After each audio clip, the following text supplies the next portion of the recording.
இப்ப இருக்கிற ஒரு சூழ்நிலையை நம்ம பேசுவோம். அந்த காலத்துல இருக்கிறத விட்டுட்டு இன்னைக்கு இருக்கிறத பேசுவோம். இன்னைக்கு எந்த ஒரு பையன் எனக்கு நல்லா சமைக்க தெரியும், நான் நல்லா வீட்டை பார்த்துக்குவேன்னு சொல்றானோ அந்த பையனுக்கு தான் முதல்ல கல்யாணம் நடக்குது. கரெக்டா? ஏன்னா இன்னைக்கு வீடுங்கிறது ஒரு ஷேர்டு ரெஸ்பான்சிபிலிட்டி ஆயிருச்சு. எல்லா வேலைகளையும் எல்லா விஷயத்தையும் ஒரு ஆணும் வீட்டில இருந்து சேர்ந்து பார்த்துக்கிறாங்க. பெண்ணுக்கு இணையாக ஆணும் கை கொடுக்க விரும்புகிறார்கள்.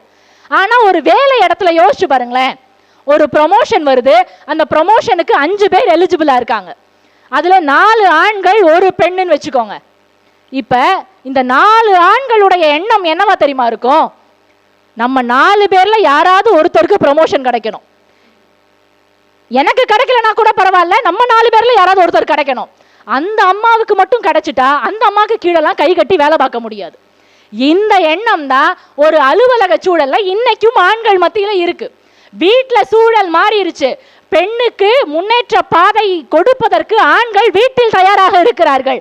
ஆனால் ஒரு அலுவலக சூழல் வரும் பொழுது ஒரு ஆண் இன்றைக்கு வரைக்கும் தயாராக இல்லை என்பதுதான் உண்மை. அப்படியே அந்த பொண்ணு தன்னுடைய அறிவால ஒரு கட்டம் உயர்ந்துட்டான்னு வச்சுக்கோங்களேன், அப்பொழுதும் இந்த சமூகம் அவளுடைய ஒழுக்கத்தின் மீதுதான் கல்லெறிகிறது. இத அடுத்தடுத்த பதவி உயர்வு பெறுகின்ற எல்லாரும் உணர்ந்திருப்பாங்க.